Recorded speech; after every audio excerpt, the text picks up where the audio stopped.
They had a friendship. I don't know why their friendship fell out. Their friendship was before before Biggie and Pop. So I don't know why they fell out. I know every girl that Tupac had, Puff wanted and got. So, all right, what happened is that I guess Pac had got whiffed that Jay-Z was in town. Well, you know he gonna do a show because Jay-Z, he doing a show. But you gotta realize Jay-Z had became an enemy of Pac because I think he had said some, was gonna do a song with Big or whatever like that, the whole 9 yards. So Jay is now Pac's enemy. So it was just good business just to chill out with that. But they was trying to chill out the whole thing. They had a big meeting and Puff wouldn't send a representative or let Zip or Chaz represent him in the meeting. And then it came out. Gene Diddy's former bodyguard has been revealing a lot of explosive information about why Diddy never got along with Tupac. According to Gene Diddy, he was always envious of Tupac's close friendship with Biggie. Supposedly, Diddy even wrote $1 million check to Eric Von Zip to handle Tupac. Gene claims that the feds might investigate Diddy's tracking of the money trail, which could possibly expose Diddy's involvement in the hit on Tupac. He said that Diddy, he was jealous of the relationship between Tupac and Big. And he also went on to say that Diddy, he wanted to be friends with Tupac, but Tupac wasn't interested. Diddy and Tupac was friends at first, bro. I remember the time me and Diddy rolled up to Pac in, I think it's what's the name of that club? The Roxy. There was some kind of concert going on and they was talking and everything. They had a friendship. I don't know why their friendship fell out. Their friendship was before before Biggie and Pop. So I don't know why they fell out. I know every girl that Tupac had, Puff wanted and got. So did he have jealousy? Yeah, he had a jealousy of Pac. But I think that it was more so that he knew Big was the meal ticket and that Pac wanted Big to be with him with Thug Life, but he didn't have the money at the time. And when Big got the money from Puff, Pac gave him the blessings to go with him, but he also told Big that he had to watch Puff because Puff was gonna rob him blind. So you believe Kirk Burroughs when he say that, Diddy, he was jealous of the relationship between Tupac and Big? I don't know if I could say he was jealous with his relationship with Big. He didn't like Pac. It's something that happened between Pac and him that he didn't like it. So if my man or somebody that I'm working with is dealing with somebody I don't like, I'm gonna have a dislike for that relationship they have. I don't just think it's jealousy. I think it more was just a dislike and a hatred that somebody I'm working with is working with somebody that I don't like anymore or I got a problem with. So you feel like it was intentional when Diddy was getting with, the same woman that Tupac already had? Yeah. I think that he purposely went after the girls that dealt with Pac. Why you think he did that on purpose? Because when you have an envy of someone, remember Puff tried to get that Juice movie and Juice, but they gave it to Pac. So when you have an envy of somebody, if you can't beat them, the closest thing you could do is have what they got. Have what they had or try to get what they got. Yeah, that makes sense. And Kirk Burroughs, he also said in this interview that Diddy, he would encourage Biggie to make songs that was beefy. I don't think Kirk Burroughs was correct on that because Biggie didn't write around Puff. Big always wrote wherever he wrote at, and then went to record. If he wrote anything or came up with some kind of concept of something. You're not gonna find too many times Big and Puff was in the studio together where Big was recording. Puff may come in after the work is done and then add his little, take that. Bad boy. But Big always record, cause like when we were doing the music to Bone Thugs and Harmony, Big said, I ain't writing shit. He sat there and smoked up all their weed. And he waited till he got to New York and then came back with the song. Flipped their whole style. Big didn't ever write around nobody. Looked like Puff never, told Big what to write and what not to write. But everyone knows Pac was perceptive. He had a strong sense for people's true nature and what they were hiding. I think he saw through Diddy and chose to distance himself from him. I want to ask you, what's the story behind Jay-Z being afraid to come out his hotel room because of Pac? All right, what happened is that I guess Pac had got whiffed that Jay-Z was in town. Well, he gonna do a show because Jay-Z, he doing a show. But you gotta realize Jay-Z had became an enemy of Pac because I think he had said some was gonna do a song with Big or whatever like that, the whole 9 yards. So Jay is now Pac's enemy too. So Chaz Williams, who was over Black Hands. Black Hands was one of the labels who did that Black Gangsta, every artist in New York on.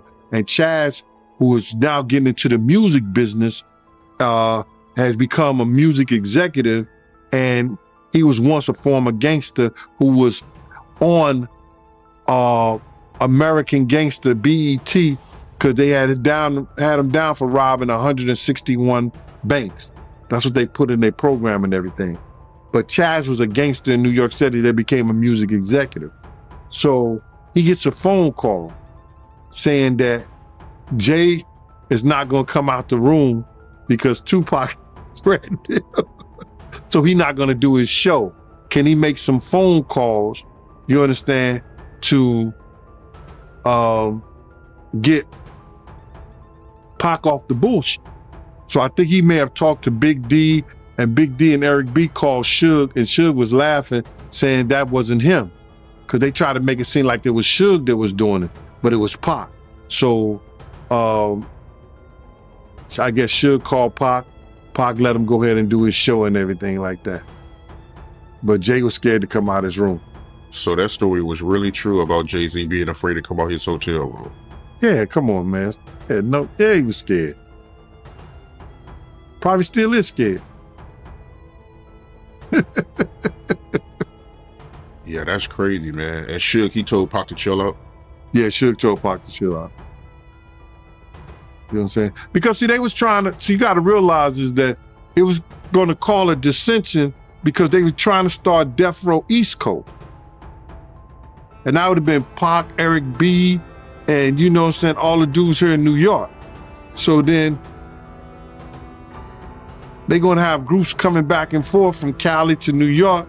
So it was just good business just to chill out with that. But they was trying to chill out the whole thing. They had a big meeting and Puff wouldn't send a representative or let Zip or Chaz represent him in the meeting. Yeah, that's a wild story. Yeah, who told you this story, if you don't mind me asking? I was there. Oh, wow, I didn't know that, man. I didn't know you was there. So you was there when Jay was scared to come out his hotel room. I had no idea, man. I used to roll with Chaz every day, bro. And then it came out. And then it came out, somebody else told the story. But that, I think it may have been Dame Dash or something like that that told the story. A lot of my stories get out, man, but they don't believe when I tell them. They believe it when they hear it. Pac was not only smart, but also someone you wouldn't want to cross. It's a shame that the people who shot him took him by surprise. Oh, man. And also in this article, a guy named Damien, he's a former intern at Bad Boy. he said that, you know, when Diddy and Jennifer Lopez broke up, Diddy, he had staffers kept outside, you know, MTV, TRL studios with signs, try to win Jennifer Lopez back. You know anything about that? Everywhere. See, what happened was Jennifer had this personal assistant, and I don't know what she owed Puff or what Puff did for her, but he was able to call her and find out everywhere Jennifer was at. You understand? She was somewhere. He sent 100 dozen roses and was trying to get Luther Vandross there to sing for her. So I believe Damien, because I was there when he was making deals with the personal assistants of Jennifer Lopez and finding out where Jennifer was going to be so he could send people over there. You understand? With gifts, roses, and all this other shit. Wow. So he was really trying to win her back then? Oh, no doubt. No doubt, bro. But they wasn't listening. You know what I'm saying? These guys is hard-headed, man. I used to tell people, yo, when he was dating Jennifer, I said, y'all know private eyes is following us, right? PIs is following us. And PIs will be following us. And I don't know if Jennifer had the PIs doing it. I don't know if Benny Medina, somebody who has some kind of relationship with Jennifer, had private eyes following us to see what Puff was doing. Crazy, man. How you feel about Biggie's mom reaction to the video? Her saying that she wanted to slap Diddy. Well, I think she wanted to slap him way before she saw that video. Big Mother wanted to slap Puff way before that. Because if you ever see her in anything that they ever gave for Big and Puff was there, she was always distanced to him. Because she probably believed after having that conversation with me that Puff played some kind of part in her son dying, her son's death. Because why would he lie to Big's mom and say he didn't know me when all the investigators, the cops, told her have a conversation with Gene Deal? Gene Deal gave us the information on what happened, what transpired. Why would Diddy tell her that he didn't know me? So she would probably want to smack his face way before that. That just gave her more and more reasons when he seen what type of person he was. J-Lo was supposedly a real victim of Diddy. She was reportedly forced to carry a gun for him into a New York club and ended up spending a night in jail because of what he did with the weapon.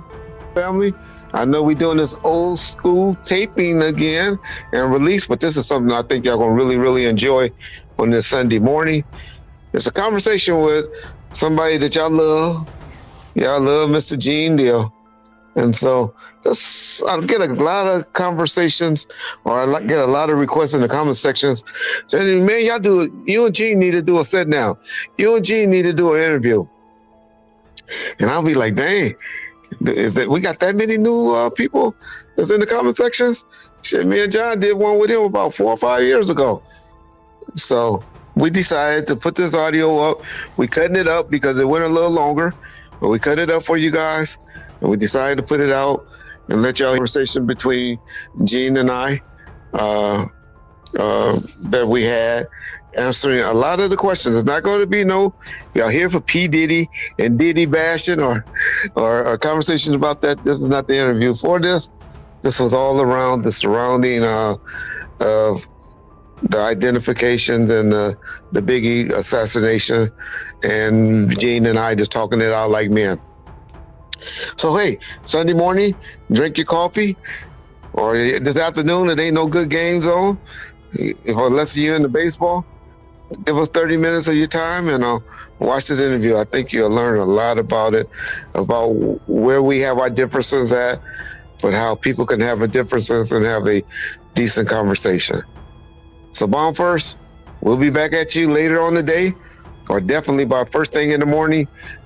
on Monday with some interviews because, man, we got a lot of things we're going to be covering this week. That goddamn Keefe D getting bailed out. That goddamn Whack 100 bailing him out.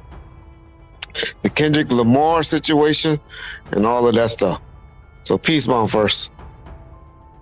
Check out Gene Deal. A good friend of mine, a guy that you all know out here in the YouTube world, Big Gene Deal just called me, and he graced us for a few questions and answers right quick. And so we got Gene Deal from the Raw Deal Show. Y'all know what his YouTube channel is because he be doubling my little platform, doubling and triple. So y'all all know the cooking master. Like you know what you're doing. You know what you're doing, man. What's going on, man? This is Bomb first, man. Talk to my people, my boy John. I'm sure you heard of John. Know John. And you say what's up to my people over here. Glad he asked me to come on because I don't mind doing that for him. So what's up, Reg? I appreciate it, Big Gene. Man, we ain't gonna. Everybody know what you and I stand on on all the stuff that we are known for. So we just gonna say what's up and talk and see what anybody got any questions over there. I don't have no questions to ask you about that because I already know your opinion and it makes sense. It makes sense. And I understand why you feel that way. But you know my opinion as well. Well, you know what? Like Reg, can nobody tell me nothing but what I saw? And I've always been adamant about what I saw and what happened that night. You and I both know that when the FBI do their investigation, they do a thorough investigation. You understand? And I was found credible, and I told them the truth. You and I both being former law enforcement agents, we know if you lie to the FBI, you're going to get 5 years in the felony, and you're going to get 5 years in jail. So I know what I saw. I know what happened. You got people coming 10, 15 years later who wasn't there, who didn't give you the same statements I gave them, I gave now. You know what I'm saying? So I'm not worrying about nothing, man. I'm retired. I'm trying to live my life. I'm actually on vacation right now. You called me on vacation. So, I'm just, like I said, I don't know how my time's going to be, and I don't know when you're leaving. So that's why I'm here. So if anybody want to ask some questions, as long as that thing asinine and some old dumb bullshit, I'll answer. I ain't got no problem with that. Respect, man. Okay, so all right, I'll just hit up the board and see what y'all got from Big Gene. Okay, let's see.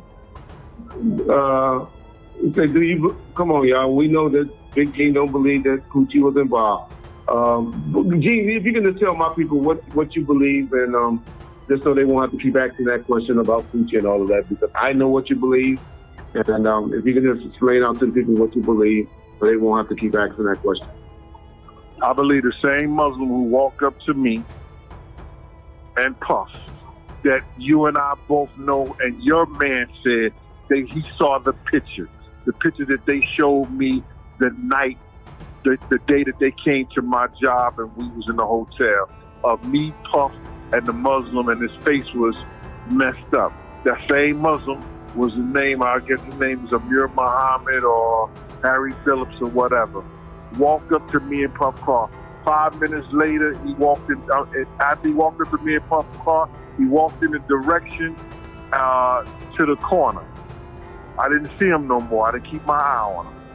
Lil C, when we got to the hospital, Lil C said a Muslim killed Big, and I said he had Paul offered. One of the security guys said a Muslim. I said, yo, did he have a blue shirt? A blue suit, white shirt, blue bow tie, peanut looking head? He said, yeah, Gene, how you know? I said, he walked up to our car first. So that's the same statement I gave everybody. That's the same statement. I'm sticking with it, and I know what I saw, and I know what happened. Okay. When has Gene Deal ever lied? I mean, Diddy worked hard to discredit him for his court statement, but Gene still has a major impact on this platform. And you and I both know that when I said, if I'm wrong, and I told you to tell Greg Caden that if I'm wrong, prove me wrong. Show the picture. He said they had the picture. Am I wrong or am I right, Reggie? He said that on our stream that he had the picture. He said all that right. on the stream. So prove me wrong. To get the picture, and I didn't get the picture. I got a right. picture, but he said that wasn't the correct picture. That wasn't the picture you were talking about. Right. Yeah. Exactly. So he knows the picture I'm talking about. Yeah. You understand? They know the picture I'm talking about. They showed me the picture. And they told me, listen to me. And Greg Caden had nothing to do with this investigation way back when in '97 when Correct. it came to my job. Correct. You understand? He had nothing to do with that investigation.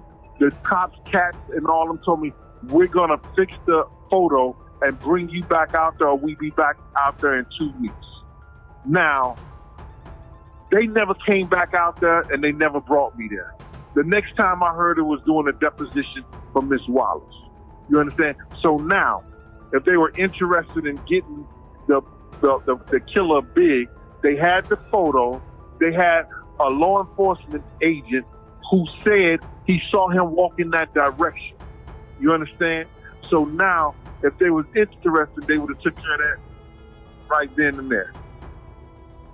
Okay. I got a question. Velcro East wanted to ask you.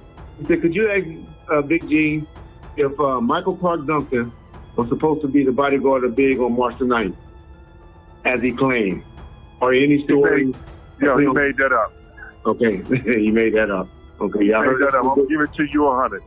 You know what I'm saying? I know Michael. I know him before we went to Alcorn State together. Okay. He put a freshman on me, like trying to get at me, because he's from Chicago. He used to mess with my dude Maurice Bowling. Him used to be real cool. He had this freshman come at me, Tommy Kyer, and I had to put it on him in the lunchroom.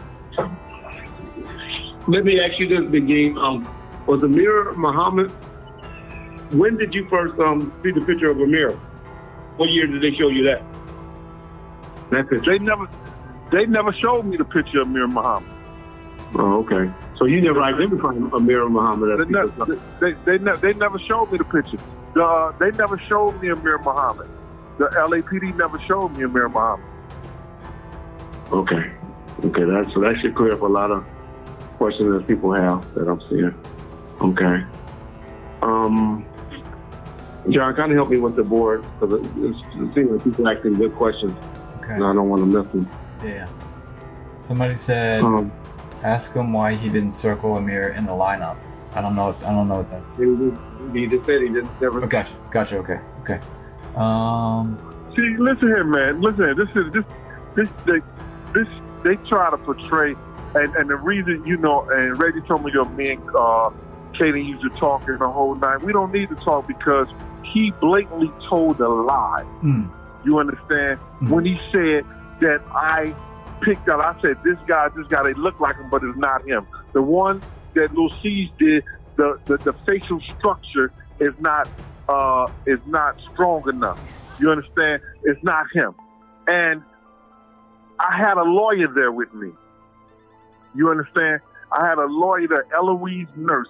She is the governor's David Patton, one of his lawyers. Mm-hmm. She was there with me taking notes in the whole 9 yards. And she could attest to that I never picked nobody up out that lineup. So when Greg told that lie to make his program look good, you understand?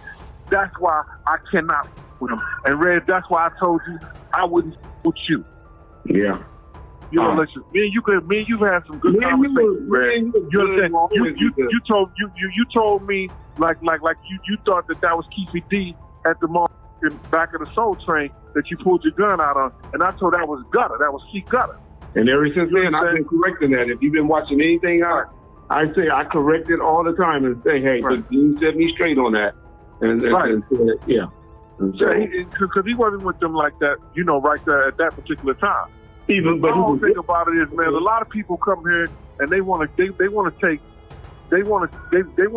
information that people didn't do a good job with it when they first had it in the first place. and then they want to try to make it something. Like I told. Gene isn't holding back either. He revealed how Diddy always had a problem with Tupac's swagger and his impact in the rap game. About the shit that I talk about is that I know personally, and the shit I talk about Pac is somebody who was with them. See, Kiki D ain't never tell y'all it was some other guys with them who they spared off when they seen Pac them. Yeah. You understand what I'm saying?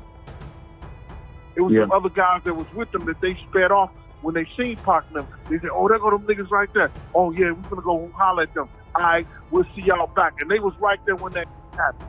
You understand? Yeah. So Kiki D know that. And Reg, you and I both know. I came to you, and you ain't tell me. I told you, I said, Reg, you know there was 2 guns in that car, right?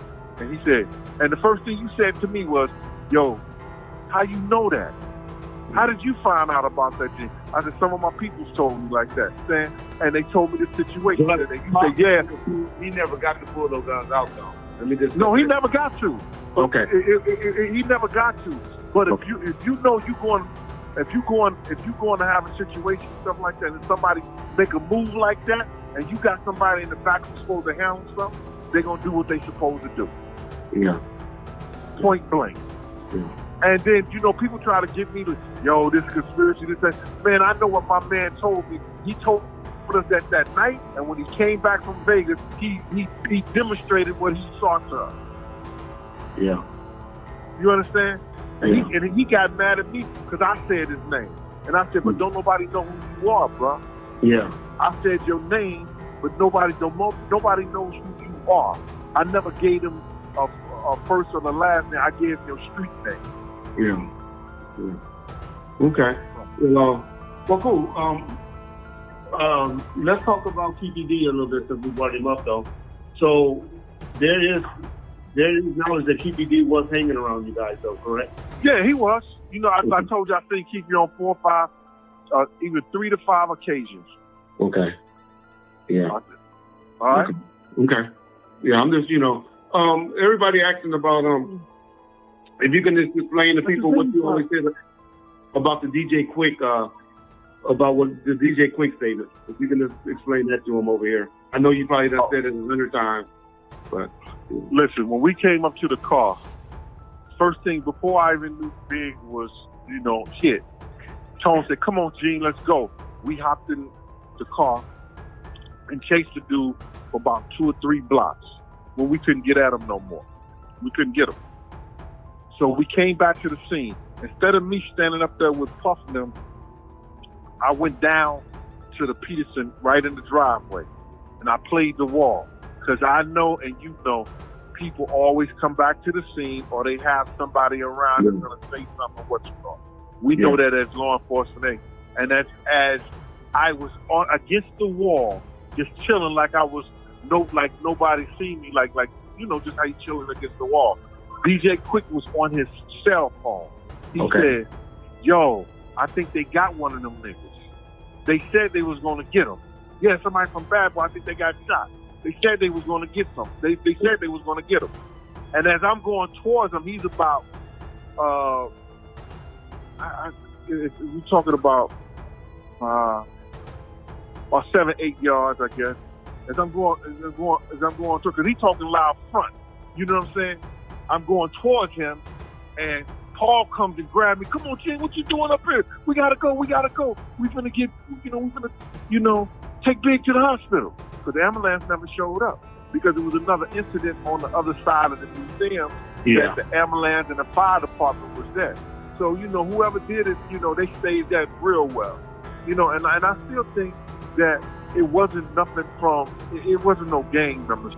It was a planned hit, bro. It was a planned hit. So that's why you think law enforcement was involved, because of the planned hit? Well, I think somebody who has some professional experience on what they did and how they did it, because they had to what? First of all, we're there at the Petey Museum. They try to do, people try to say that it was a drive-by. It was never no drive-by. The guy was parked at the whole night. You understand? So that means that the cameras on the Petey Museum and the cameras across the street and the cameras down the block know that car, and they saw that guy come back and forth in and out of that car all the time. You understand? Way before those shots even went off. Let me ask You you this. understand? Let me ask you this, and this is where I always get confused at, and I think you're about to clear it up right now. Well, I want to say first, if it's a planned hit, have you ever heard of any law enforcement? Apparently saw Tupac as a threat to his business and was resentful of Tupac's loyalty to Biggie.